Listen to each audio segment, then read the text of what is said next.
अस्सलाम वालेकुम सामीन। 21 शाबानुल मुअज़्ज़म की तारीख शुरू हो चुकी है, 13 मार्च है।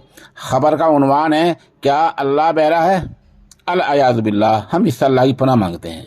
दरअसल कर्नाटक से खबर आ रही है कि बीजेपी लीडर और साबिक नायब वज़ीर आला ने अज़ान को लेकर ये तबसरा किया है, ये टिप्पणी की है और एक बार फिर झगड़े को जन्म दे दिया है।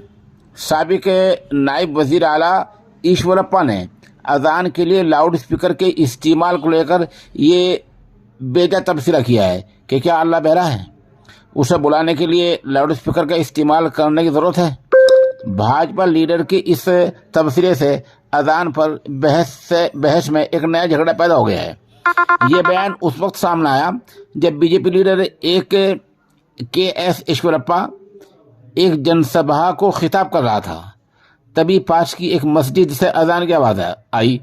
इस पर ईश्वरप्पा ने कहा, यह अज़ान मेरे लिए सिर दर्द है। मैं जहाँ भी जाता हूँ मुझे एक ही समस्या होती है, एक ही परेशानी होती है। ईश्वरप्पा यही नहीं रुका, उन्होंने लोगों से सवाल पूछे। कहा, क्या अज़ान के दौरान लाउड स्पीकर का इस्तेमाल करने पर ही अल्लाह नमाज सुनेगा? उन्होंने कहा, हम हिंदू भी मंदिर में प्रार्थना करते हैं, आस्था रखते हैं।